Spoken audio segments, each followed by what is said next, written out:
Bonjour à tous, bienvenue dans Inspire Middle East, je suis Rebecca McLaughlin-Istam et cette semaine nous assistons au sommet du Milken Institute à Abu Dhabi où comment des leaders d'opinion se retrouvent pour discuter de certains des problèmes mondiaux les plus urgents. Nous aborderons aussi l'actualité régionale et les réformes sociales et économiques en Arabie Saoudite avec un membre éminent de la famille royale. Le royaume est ouvert à tous, quiconque veut y venir est le bienvenu. Nous nous intéresserons enfin aux conséquences du Brexit pour la région du Moyen-Orient en termes de flux d'investissement.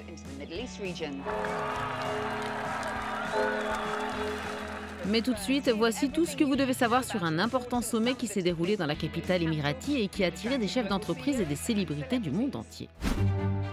Ils sont décideurs ou pionniers dans des secteurs allant de l'économie au bien-être et ont assisté au sommet 2020 du Milken Institute au Moyen-Orient et en Afrique. Parmi la liste des invités, Paris Hilton ou encore le conférencier et écrivain à succès indo-américain Deepak Chopra.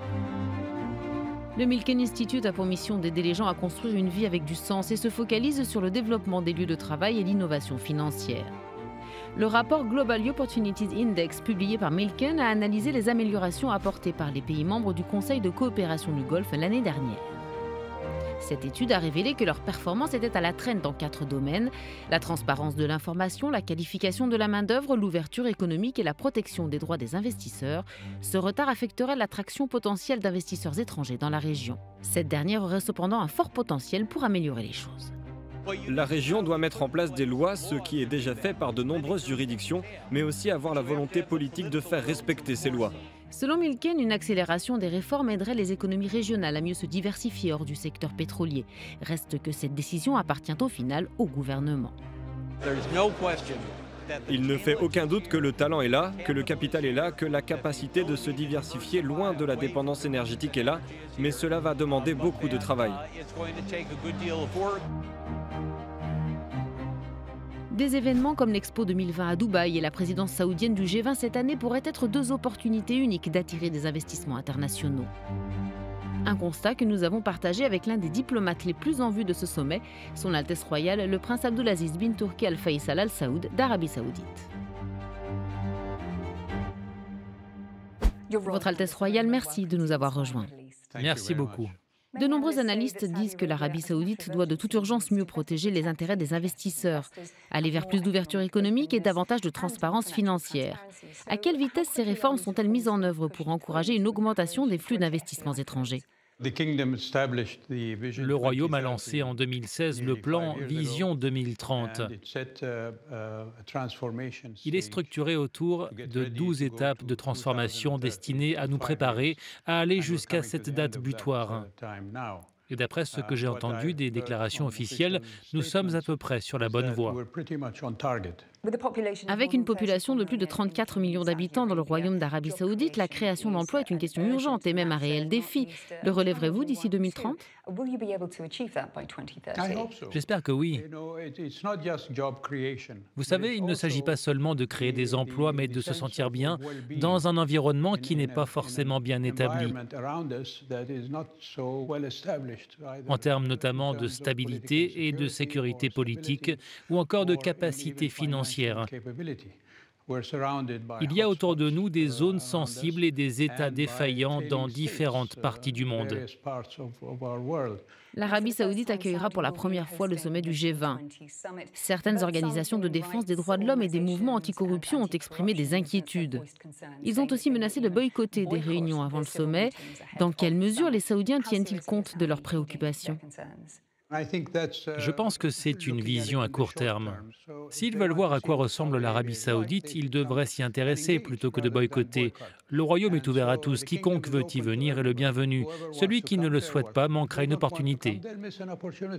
Que répondez-vous à ceux qui prétendent qu'accueillir le G20 est pour l'Arabie Saoudite une occasion pour détourner l'attention sur la situation au Yémen ainsi que sur le bilan du royaume en matière de droits de l'homme ? Il n'y a pas là d'évitement, nous sommes ouverts, nous avons des engagements au Yémen. Nous sommes impliqués et nous soutenons le gouvernement légitime du Yémen contre un usurpateur qui utilise des moyens militaires pour tenter de prendre le contrôle du pays. Et concernant les droits de l'homme, etc., venez voir, vous serez surpris et espérons-le engagé avec nous dans ce programme. Pensez-vous qu'un jour l'Arabie saoudite aura des partis politiques indépendants et même des syndicats? L'avenir est entre les mains de nos jeunes. S'ils veulent suivre cette voie, ce sera leur choix. Les miens sont faits. Je ne veux pas nécessairement regarder le passé. Je veux voir l'avenir de mes enfants et de mes petits-enfants. Et j'aimerais qu'ils vivent en sécurité et dans une région stable. Beaucoup de réformes sociales en Arabie saoudite ont été largement adoptées par les habitants du royaume, mais pas par tout le monde. Comment faire en sorte que chaque parti soit entendu dans ce qui était formellement un royaume très conservateur? Il y aura toujours ceux qui ont une vision différente du développement dans n'importe quel pays, pas seulement en Arabie saoudite. La chose à faire est de parler avec ces personnes, d'essayer de leur montrer que, quelle que soit leur peur ou les malentendus, nous pouvons aborder ces sujets ensemble et communiquer. Parlons des élections américaines. Qui aimeriez-vous voir assis dans le bureau ovale? Qui représenterait le mieux les intérêts de l'Arabie saoudite en termes de politique étrangère américaine? Nous travaillons avec tous les présidents américains depuis 1945.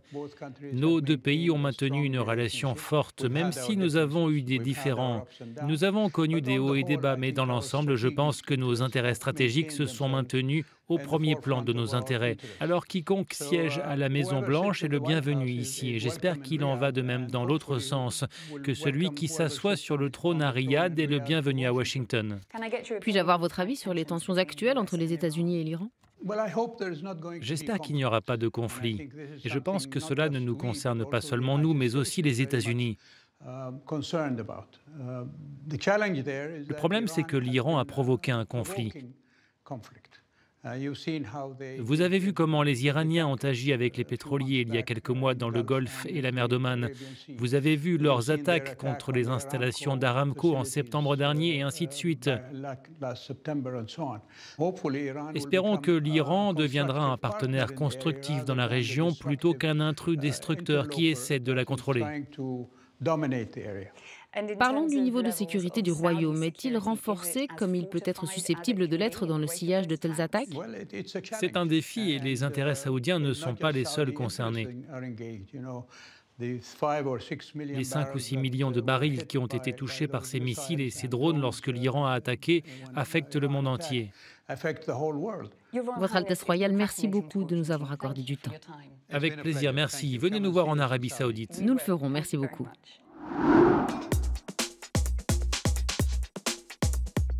Portons maintenant notre attention sur les relations commerciales entre le Royaume-Uni et le Conseil de coopération du Golfe, le CCG, dans le contexte bien sûr du Brexit.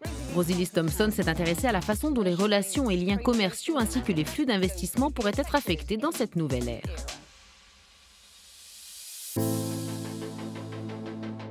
Alors que l'encre sèche encore sur les documents de divorce avec l'Union européenne, pour la première fois depuis 1973, le Royaume-Uni est libre de négocier ses propres accords commerciaux. Et pour de nombreux Britanniques, le Moyen-Orient s'apparente à une nouvelle arène d'investissement passionnante. Chris Doyle, le directeur d'une organisation à but non lucratif, travaille sur la politique Royaume-Uni-Moyen-Orient. Selon lui, la Grande-Bretagne misera sur des liens bien établis pour pactiser. La Grande-Bretagne a toujours eu une relation historique avec les États du Conseil de coopération du Golfe. C'était, mis à part l'Arabie saoudite, le pouvoir colonial ou protecteur de ces États, et nous voulons exploiter ces liens très profonds.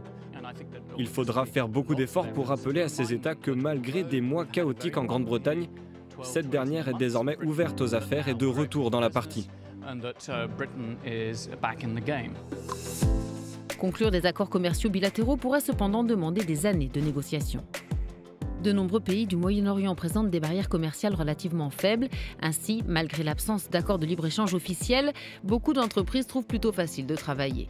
En dehors de l'Union européenne, le CCG est le deuxième marché d'exportation du Royaume-Uni, derrière les États-Unis. L'année dernière, le commerce total de biens et services représentait 54,8 milliards de dollars américains, selon les chiffres du gouvernement britannique. Il y a des secteurs qui vont de l'avant, comme celui de la technologie, des soins de santé, de la productique ou des transports, et qui vont encourager les communautés et les pays dans leur évolution. Le Royaume-Uni tient à s'associer avec le Moyen-Orient et le Golfe au moment où ils prennent le même chemin. Dans l'espoir de développer davantage cette relation, en 2018, le gouvernement britannique a composé une équipe spécialisée sur le financement des exportations à Dubaï. Nous bénéficions de plus de 30 milliards de livres de soutien financier pour mener des projets dans cette région. Et si nous le faisons, ce n'est pas seulement pour aider ces pays financièrement, mais aussi pour permettre aux entreprises britanniques de leur fournir des biens et des services et de s'impliquer dans des projets auxquels elles ne participeraient pas en temps normal. Sous pression pour que le Brexit soit un succès, le gouvernement britannique a lancé une campagne mondiale visant à courtiser des partenaires du commerce extérieur. Ministres et diplomates ont avec dynamisme créé des opportunités pour les entreprises britanniques. L'année dernière, SolarWater a rejoint la mission commerciale du Royaume-Uni en Arabie Saoudite. 9 mois après son entrée sur le marché mondial, la société britannique a signé des contrats de plusieurs millions de dollars avec le Royaume et la Jordanie. Grâce à la technologie, SolarWater transforme l'eau de mer en eau douce. La technologie britannique est reconnue dans le Moyen-Orient comme extrêmement utile pour la prospérité des économies et des communautés. Mais l'heure tourne concernant le nombre de pactes commerciaux que le Royaume-Uni pourrait conclure avant de quitter l'union douanière de l'Union européenne le 31 décembre, un nombre que certains estiment déterminant pour mesurer la réussite ou l'échec de cette politique commerciale dans l'avenir. C'est tout pour aujourd'hui, j'espère que vous avez apprécié cette émission. Vous pouvez consulter tous nos programmes en ligne sur euronews.com. Avant de nous quitter, voici ce qui a attiré l'œil de notre équipe sur Instagram cette semaine. À bientôt. Intisar Al-Sabah, membre de la famille royale du Koweït, a partagé cette photo de, je cite, un groupe de femmes de pouvoir pendant le sommet de Milken. Nitin d'Inde a été ravi de tomber sur Deepak Chopra, qu'il considère comme une légende.